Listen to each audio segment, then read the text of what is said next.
the way it ended up was them opening up tabs and closing tabs and working within tabs so they can get back to that same screen.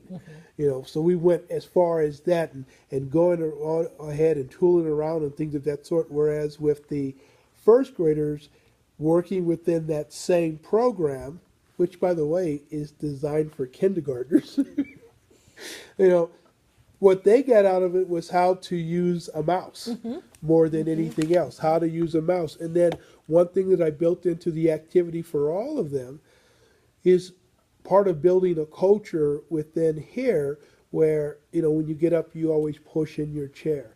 When you're done, you always come back to the home screen and things of that sort. So I had that expectation for all of them.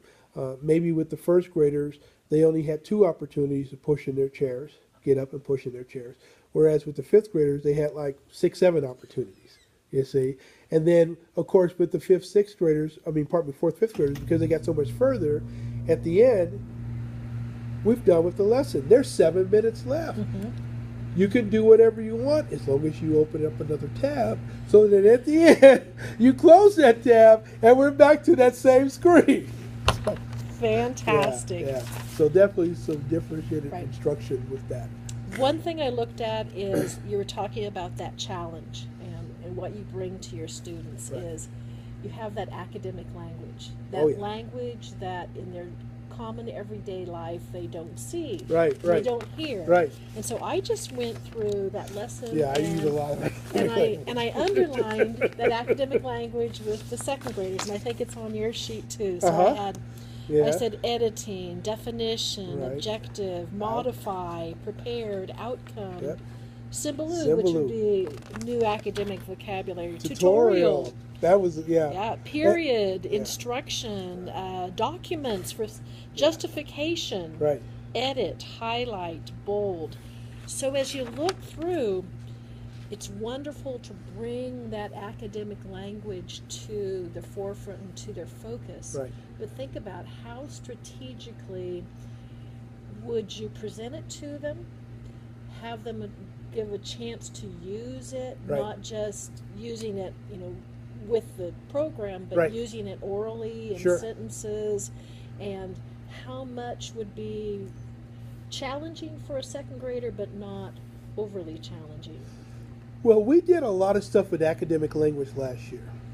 For me, academic language, in fact, starts with the opening of the lesson, going through the objective, the activity, and the outcome.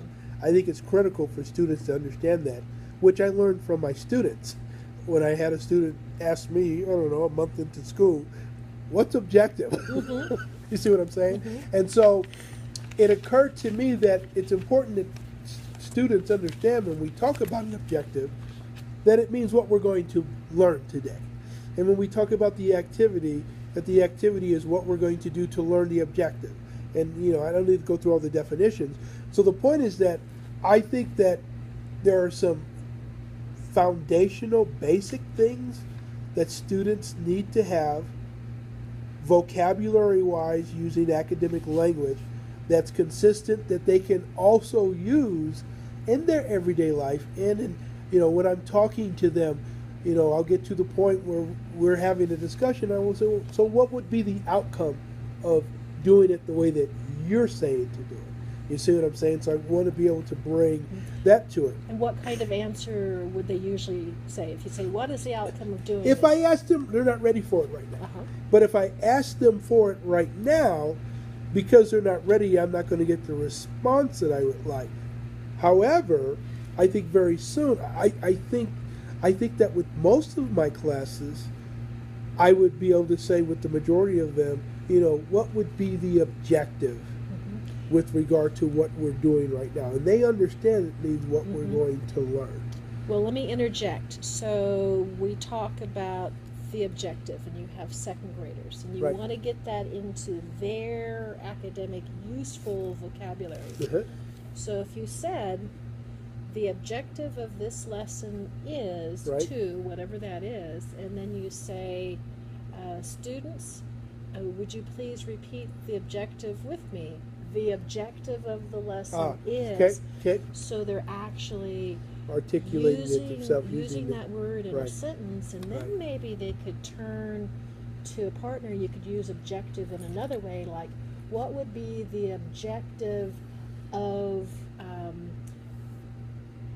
practicing, addition facts. Right, So right. then you could say, and they could talk about and tell them, use objective in your sentence 'Kay. so that they can actually start to get it into their vocabulary. So, So that's a good they've point. heard it from you, and then they can use it in their vocabulary too. That's a good point, because I can tell you right now, I'm not doing that. So that's something you might be able to have them actually use that word in their vocabulary. Boy, I tell you, the more you know, the more you forget. Because I know I should be doing that. Okay? So that's something just to think about, as especially with technology, a lot of these words for these kids are going to be new academic vocabulary Right. words with them. Right. So the more you can have them use them in the class, talk about it, talk Mhm. to their peers with Right. it, turn and talk to a peer Right. about that, use it in a sentence. Right. So, and then also you have that PowerPoint up most of the time, which is wonderful for the kids, and you have that word written for them, which is great. So that they can actually see it as they're using it. So continue to do that great part that you're doing. But you just helped me figure out how to take it to another level. Okay. Could have used this today in my lesson, dealing with tabs. Uh-huh. Because it's really critical that they understand the importance of using tabs when dealing with their lessons. And it's also very helpful since we're still not networked. If they all get back to the same screen, I don't have to go back and redo each one afterward.